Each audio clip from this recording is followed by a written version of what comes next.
Assalamualaikum warahmatullahi wabarakatuh. Halo sahabat kimia, bagaimana kabarnya hari ini? Alhamdulillah, semoga kita semua selalu dalam keadaan sehat ya. Amin ya robbal alamin. Perkenalkan, nama kakak Kak Dewi. Dalam video ini kita akan menyelami dunia yang begitu kecil namun memiliki dampak besar pada sifat-sifat materi di sekitar kita. Kita akan mengungkap dua jenis kekuatan tersembunyi yang ada di antara partikel-partikel di alam semesta, yaitu gaya intermolekuler dan gaya intramolekuler. Kira-kira apa ya bedanya dan mana yang lebih kuat? Mari kita cari tahu. Pernahkah kamu memanaskan air hingga mendidih? Lalu, pernahkah kamu mengamati prosesnya?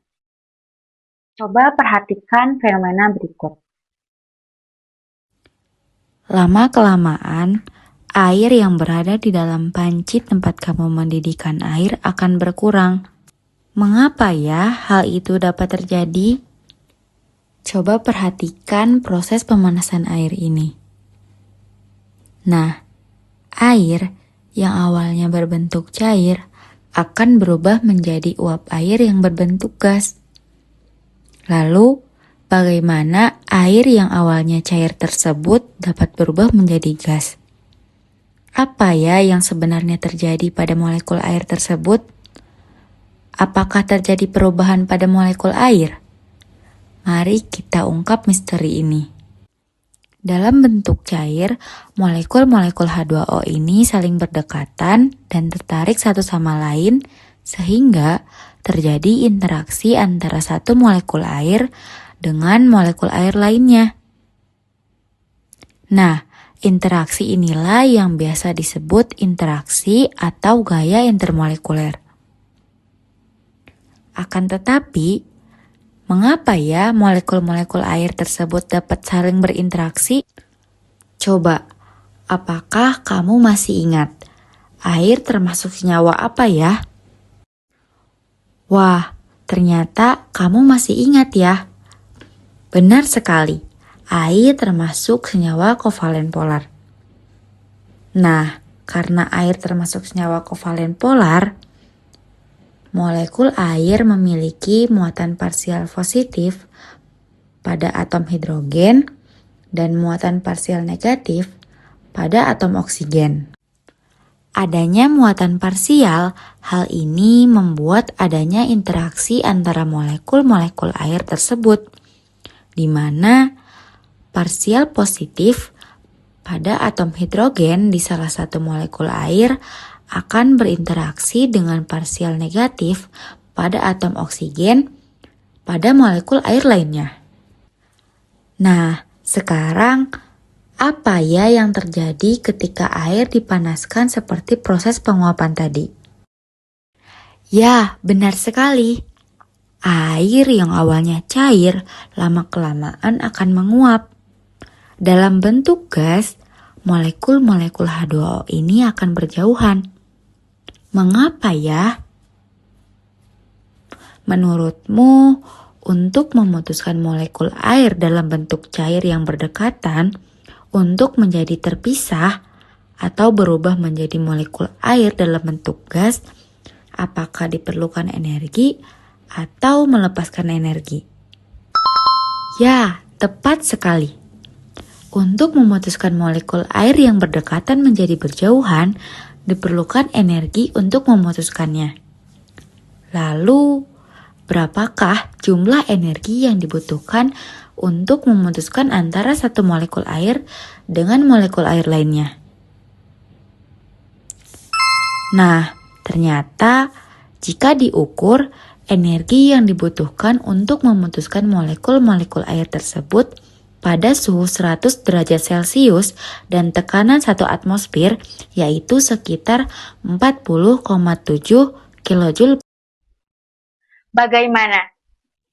Apakah kamu sekarang sudah dapat memahami gaya intermolekuler dengan baik? Jika sudah, mari kita lanjutkan pembahasannya. Nah, sekarang coba kamu perhatikan molekul air berikut. Bagaimana dengan ikatan antara atom hidrogen dan oksigen yang terdapat pada satu molekul air tersebut? Apakah dapat putus juga? Ya, tepat sekali.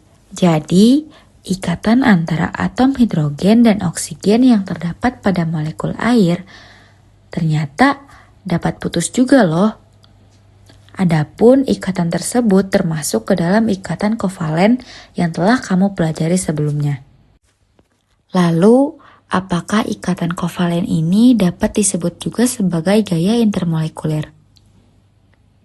Tentunya tidak. Jadi, sama seperti ikatan kimia lainnya, yaitu ikatan ion dan logam, ikatan kovalen pun yang terjadi antara atom hidrogen dan oksigen pada satu molekul air bukan termasuk gaya intermolekuler, melainkan termasuk gaya intramolekuler. Jadi, ingat baik-baik ya. Nah, untuk lebih memahami perbedaan antara gaya intermolekuler dengan intramolekuler, mari kita lihat perbandingan antara keduanya. Gaya intermolekuler adalah gaya tarik antara molekul satu dengan molekul lainnya. Gaya ini mengacu pada gaya antara partikel individu seperti atom, molekul, dan ion pada suatu zat. Kekuatan gaya intermolekuler umumnya jauh lebih lemah daripada gaya intramolekuler. Contohnya, untuk menguapkan 1 mol air pada suhu 100 derajat Celcius, hanya diperlukan energi sekitar 40,7 kJ per mol. Sementara itu, gaya intramolekuler adalah gaya tarik yang terjadi dalam satu molekul. Gaya intramolekuler, seperti ikatan kovalen, memiliki ikatan yang sangat kuat dibandingkan gaya intermolekuler. Sehingga, untuk menguraikan 1 mol air menjadi atom hidrogen dan oksigen, hal tersebut hanya dapat dilakukan melalui reaksi kimia. Sebuah data pun menunjukkan dibutuhkan energi sekitar 927 kJ per mol untuk memutuskan ikatan tersebut. Bagaimana menurutmu? Apakah kamu mengalami kesulitan dalam memahami materi ini? Apakah kamu sudah memahami konsep dasar terkait gaya intermolekuler? Apakah kamu juga sudah dapat membedakannya dengan gaya intramolekuler? Baik, Sobat Kimia, sekarang saatnya menguji pemahaman kamu. Coba tuliskan definisi dari gaya intermolekuler dan intramolekuler menggunakan bahasamu sendiri. Jelaskan pula perbedaan keduanya berdasarkan kekuatan gaya masing-masing. Hebat! Kalian sudah berhasil memahami perbedaan antara gaya intermolekuler dan gaya intramolekuler. Jadi, dapat kita simpulkan bahwa gaya intermolekuler adalah gaya tarik antara molekul satu dengan molekul lainnya. Gaya ini mengacu pada gaya antara partikel individu, yaitu atom, molekul, dan ion dalam suatu zat. Sementara itu, gaya intramolekuler adalah gaya tarik yang terjadi dalam satu molekul, seperti ikatan kovalen. Seperti yang telah kamu ketahui dari pembahasan tadi, kekuatan gaya intermolekuler umumnya jauh lebih lemah daripada gaya intramolekuler, sehingga energi yang dibutuhkan untuk memutuskan interaksi intermolekuler jauh lebih rendah dibandingkan intramolekuler. Bagaimana? Mudah dipahami bukan? Semoga Bermanfaat ya. Sampai jumpa di video selanjutnya. Wassalamualaikum warahmatullahi wabarakatuh.